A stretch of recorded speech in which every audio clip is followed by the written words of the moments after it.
Hi friends, welcome to நம்ம mutual fund YouTube channel. நான் Santhanakumar, mutual fund advisor. நம்ம சேனல்ல ஷேர் மார்க்கெட், மியூச்சுவல் ஃபண்ட் மற்றும் இன்வெஸ்ட்மெண்ட் பற்றி நிறைய வீடியோ பார்க்கலாம். இன்னைக்கு இந்த வீடியோல Mirae asset corporate fund new fund offer பற்றி பார்ப்போம். பொதுவாக கார்பரேட் ஃபண்ட் ஆனது டெப்ட் மியூச்சுவல் ஃபண்ட் வகையை சார்ந்ததாகும். பேங்க் பிக்ஸ்டு டெபாசிட்க்கு பதிலாக டெப்ட் மியூச்சுவல் ஃபண்டில் முதலீடு பண்ணலாம். இப்போது பேங்க் இன்ட்ரெஸ்ட் அதிகபட்சமாக 6.5% வரை தான் கிடைக்கும். அதுவும் நீங்க 1 இயருக்கு 2 இயருக்கு 5 இயர்னு போட்டிருந்தாதான் இந்த இன்ட்ரெஸ்ட். அது இல்லைன்னா 4% தான். ஆனால் டெப்ட் ஃபண்டில் ஒரு பிரிவான கார்பரேட் ஃபண்டில் முதலீடு செய்யும் போது 9% வரை வருட வருமானம் கிடைக்கும். மேரே அசெட் கார்பரேட் ஃபண்ட்ல இருந்து எந்தெந்த நிறுவனங்களுக்கு கடன் கொடுக்கறாங்க, இந்த ஃபண்டில் முதலீடு செய்யும் போது முதலீட்டு காலத்தினை எத்தனை வருடங்கள் தொடர வேண்டும், மற்றும் ஏற்கனவே போய்கொண்டிருக்கும் கார்பரேட் ஃபண்ட் என்னென்ன ஃபண்டுகள், அந்த ஃபண்டுகளோட ரிட்டர்ன் எத்தனை சதவீதம் என்பதை பற்றி விரிவாக பார்க்கலாம். கார்பரேட் ஃபண்ட்ல low duration fund, short duration fund, liquid fund, overnight fund, medium duration fund, dynamic fund மற்றும் கார்பரேட் ஃபண்டு இப்படி நிறைய ஃபண்டு இருக்குன்னு பார்த்தோம். எல்லாமே டெப்ட் ஃபண்டு கேட்டகரியில் தான். இதில் என்ன வித்தியாசம்னு பார்த்தீங்கன்னா, அந்த இன்வெஸ்ட்மெண்ட் பண்ணிக்கிற கால அளவை பொறுத்து தான் ஃபண்டுனே மாறுபடும். அப்படி பார்க்கும்போது குறைந்தபட்சமாக ஓவர் நைட் ஃபண்டில் 1 டே கூட இன்வெஸ்ட்மெண்ட் பண்ணலாம். இந்த கார்பரேட் ஃபண்டில் இருந்து 3 to 5 வருஷத்துக்கு நிறுவனங்களுக்கு கடன் கொடுக்குறாங்க. கடந்த காலங்களில் எந்தெந்த ஃபண்டுகள், அப்படி பார்க்கும்போது கடந்த காலங்களில் டெப்ட் ஃபண்டில் எந்தெந்த ஃபண்டுகள் எவ்வளோ ரிட்டர்ன் கொடுத்துருக்கு, அந்த ஃபண்டோட ஸ்டாண்டர்ட் டிவியேஷன் என்ன. ஸ்டாண்டர்ட் டிவியேஷன்னா ஒரு இண்டெக்ஸ் கீழே 1% இறங்கும் போது இந்த ஃபண்டு எவ்வளோ இறங்கும், அதுதான் ஸ்டாண்டர்ட் டிவியேஷன். அப்படி பார்க்கும்போது அதிகபட்சமாக கார்பரேட் ஃபண்டு தான் அதிக ரிட்டர்ன் கொடுத்துருக்கு. இதோட ரிட்டர்ன் பர்சன்டேஜ் 8.45%. அடுத்தபடியாக லோ டியூரேஷன் ஃபண்டு, இந்த ஃபண்டோட ரிட்டர்ன் 6.51%. இந்த ஃபண்டோட ஸ்டாண்டர்ட் டிவியேஷன் 1.43%. அடுத்து ஷார்ட் டியூரேஷன் ஃபண்டு, இந்த ஃபண்டோட ரிட்டர்ன் 7.71%. இந்த ஃபண்டோட ஸ்டாண்டர்ட் டிவியேஷன் 1.24%. அடுத்து மீடியம் டியூரேஷன் ஃபண்டு, இந்த ஃபண்டோட 1 இயர் ஆவரேஜ் ரிட்டர்ன் 6.53%. இந்த ஃபண்டோட ஸ்டாண்டர்ட் டிவியேஷன் 1.74%. அடுத்து டைனாமிக் ஃபண்டு, டைனாமிக் ஃபண்டோட 1 இயர் ரிட்டர்ன் 7.95%. இந்த ஃபண்டோட ஸ்டாண்டர்ட் டிவியேஷன் 1.09%. இப்படி பார்க்கும்போது தெரியுது உங்களுக்கு ஸ்டாண்டர்ட் டிவியேஷன் வந்து ரொம்ப கம்மியாக உள்ளது கார்பரேட் ஃபண்டு தான். ஆனால் ரிட்டர்னா அதிகமாக கிடைக்குது. நீங்கள் ஒரு டெப்ட் ஃபண்டில் இன்வெஸ்ட்மெண்ட் பண்ண போகிறீங்க, லெஸ் தேன் 6 மந்த்னா லோ டியூரேஷன் ஃபண்டில் இன்வெஸ்ட்மெண்ட் பண்ணலாம். 1 இயருக்கு அதிகமான டைமில் நீங்கள் ஹோல்டிங் பண்ண போகிறீங்கன்னா தாராளமாக கார்பரேட் ஃபண்டில் முதலீடு பண்ணலாம். மேரே அசெட் கார்பரேட் ஃபண்ட்ல இருந்து நிறுவனங்களுக்கு கடன் கொடுக்க எந்த விதமான வழிமுறைகளை பயன்படுத்துறாங்க அதை பற்றி பார்க்கலாம். இந்த ஃபண்ட்ல இருந்து ஒரு நிறுவனத்துக்கு கடன் கொடுக்கறாங்கன்னா ஒரு குறிப்பிட்ட கால அளவில் கொடுக்குறாங்க. அதாவது 2 முதல் 5 வருடங்களுக்குள்ள பாண்ட்ல தான் கடன் கொடுக்குறாங்க. கடன் கொடுக்கும் போது AAA மற்றும் AA ரேட்டிங் உள்ள நிறுவனங்களுக்கு தான் கடன் கொடுக்குறாங்க. AAAனா ஹையஸ்ட் ஸ்டாண்டர்டு, AA அந்த கம்பெனியோட ஸ்டாண்டர்டு ஹையஸ்ட் ஸ்டாண்டர்டு, அதாவது அந்த கம்பெனியோட லிக்விடிட்டியை பொறுத்து அந்த ரேட்டிங் கொடுக்குறாங்க. ஆனா AAA கொடுக்கும் போது இன்ட்ரெஸ்ட் கம்மியா தான் இருக்கும். AA அதை விட கொஞ்சம் அதிகமா இருக்கும். BBB, BBB எல்லாம் இருக்கு. இந்த நிறுவனங்களுக்கு கடன் கொடுக்கும் போது இன்ட்ரெஸ்ட் அதிகமாவே கிடைக்கும். ஆனால் ஒரு சில சமயங்களில் முதலீடை திரும்ப வருவதற்கு கஷ்டம் தான். இதனால் BBB ரேட்டிங் உள்ள கம்பெனிகளுக்கு இந்த ஃபண்ட்ல இருந்து கடன் கொடுக்கறது இல்ல. இந்த ஃபண்ட் ஆக்டிவ் மேனேஜ்டு ஃபண்ட், அதனால அவங்க செலக்டட் செக்யூரிட்டி தான் கடன் கொடுக்கறாங்க. அதுபோல இந்த ஃபண்ட்ல இருந்து அதிக அளவில் கவர்மெண்ட் செக்யூரிட்டி மற்றும் ஸ்டேட் கவர்மெண்ட் செக்யூரிட்டி தான் கடன் கொடுக்கறாங்க. ஏன்னா அவங்ககிட்ட தான் நல்ல லிக்விடிட்டி இருக்கும், ரிஸ்க் இருக்காது. நீங்க mutual fund application hard copy அப்ளிகேஷனை ஃபில் பண்ணும்போது டியூரேஷன்ல பெர்பேச்சுவல்னு கொடுத்திருப்பாங்க.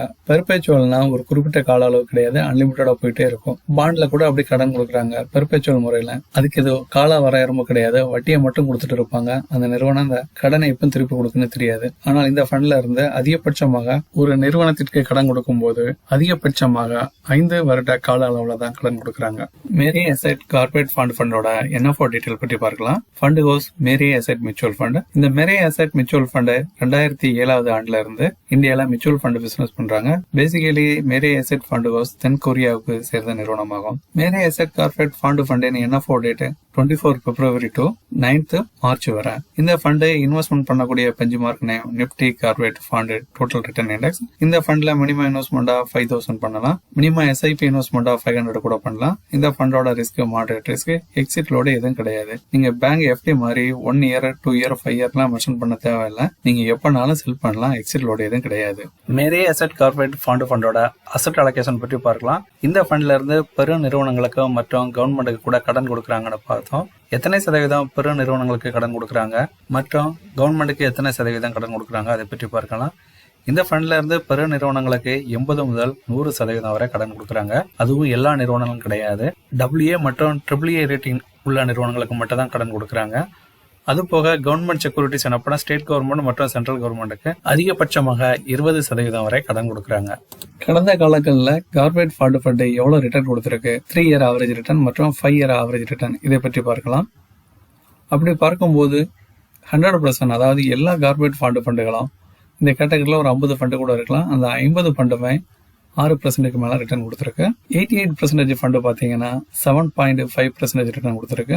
மோர் தென் 70% ஃபண்டு, அதாவது 10க்கு 7 ஃபண்டு 8% மேல கொடுத்துருக்கு. அப்படி பார்க்கும்போது 8%னா கூட உங்களுக்கு பேங்க் இன்ட்ரெஸ்ட்டை விட 2% அதிகமாக தான் இருக்கு. 5 இயர் ஆவரேஜ் ரிட்டர்ன் பார்க்கும்போது 5 இயர்லையும் எல்லா ஃபண்டுகளுமே 6% மேல கொடுத்துருக்கு. அதுபோல எல்லா ஃபண்டுகளுமே பார்த்தீங்கன்னாலும் 5 இயர் ஆவரேஜ் ரிட்டர்னில் 7.5 எல்லா ஃபண்டுகளும் போயிருக்கு. மோர் தென் 8%னா 99 ஃபண்டு, அதாவது 100க்கு 99 ஃபண்டு வந்து 8% மேலே கொடுத்துருக்கு.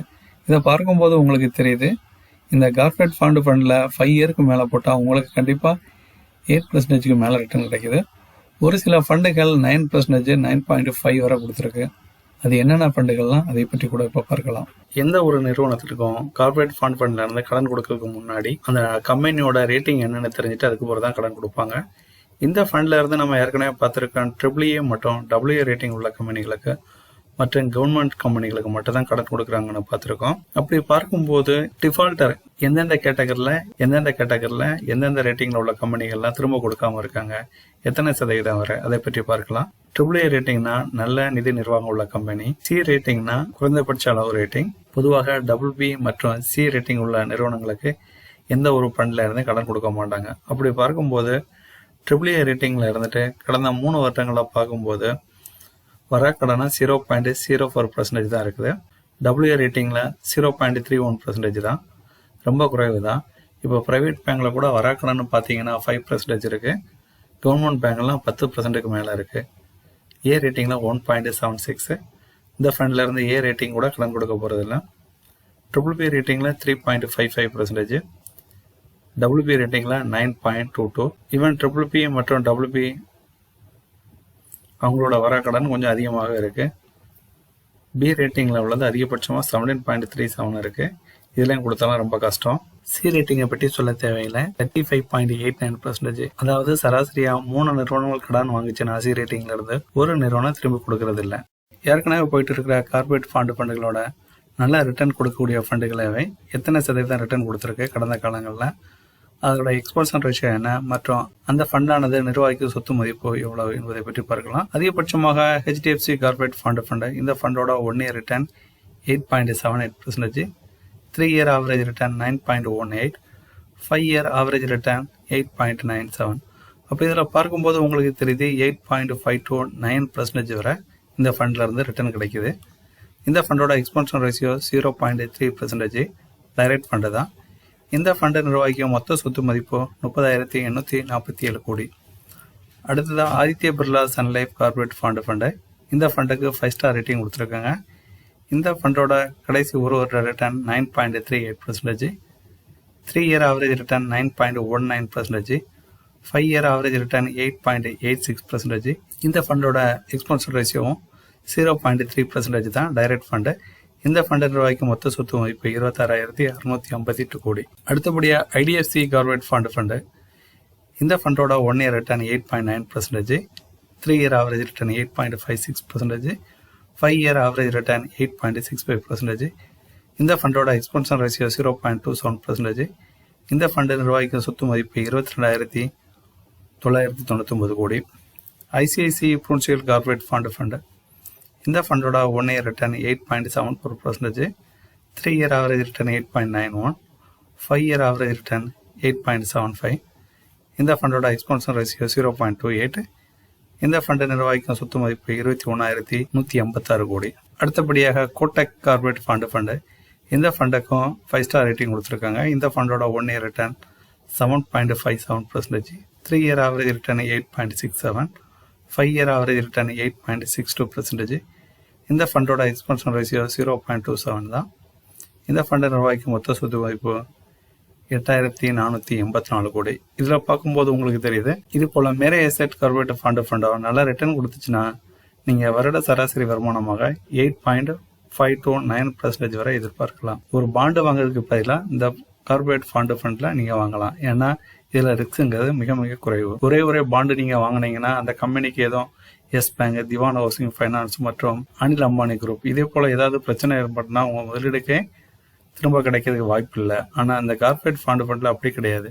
ஒரு 50 பாண்டு வரை இன்வெஸ்ட்மெண்ட் பண்றாங்க, இன்க்ளூடிங் கவர்மெண்ட் செக்யூரிட்டி. இதுல ரிஸ்க்ங்கிறது ரொம்ப ரொம்ப குறைவு தான். பாண்டு வாங்குறதுக்கு பதிலாக கார்பரேட் ஃபண்ட்லயே முதலீடு பண்ணலாம். Aditya Birla sun life corporate fund இந்த ஃபண்டோட ரிட்டர்ன் 1 இயர் மற்றும் 3 இயர் ஆவரேஜ் above 9% இருக்கு. 5 இயர் ஆவரேஜ் ரிட்டர்ன் 8.96%. இது கூட க்ளோஸ் டு 9% தான். இந்த ஃபண்ட்ல இன்வெஸ்ட்மெண்ட் பண்ணும்போது உங்களுக்கு 9% வரை இன்ட்ரெஸ்ட் கிடைக்குது. பேங்க் எஃப்டி கூட கம்பேர் பண்ணும்போது உங்களுக்கு 3% வருட வட்டி விகிதம் அதிகமாக கிடைக்கின்றது. இந்த ஃபண்டை பற்றி தெரிந்து கொள்ள கீழே உள்ள லிங்கை கிளிக் பண்ணவும். HDFC கார்பரேட் ஃபண்ட் இந்த ஃபண்டா கடந்த 1 வருடம், 3 வருடம் மற்றும் 5 வருட ரிட்டர்ன் பார்க்கும்போது 9% வரை வருமானம் கொடுத்துட்டு இருக்கு. இந்த ஃபண்ட்ல இருந்து கொடுத்திருக்க எல்லா கம்பெனியுமே AAA மற்றும் AA ரேட்டிங் உள்ள கம்பெனி தான். கார்பரேட் ஃபண்ட் கேட்டகரியில இந்த ஃபண்டும் one of the top performance fund. இந்த ஃபண்டை பற்றி தெரிந்து கொள்ள கீழே உள்ள லிங்கை கிளிக் பண்ணவும். உங்களுக்கு இந்த வீடியோ பிடிச்சிருந்தா லைக் பண்ணுங்க, ஷேர் பண்ணுங்க, மறக்காம சப்ஸ்கிரைப் பண்ணிருங்க. நம்ம இன்வெஸ்ட்மெண்ட் பற்றி நிறைய வீடியோ பார்க்கலாம். தேங்க்ஸ் ஃபார் வாட்சிங்.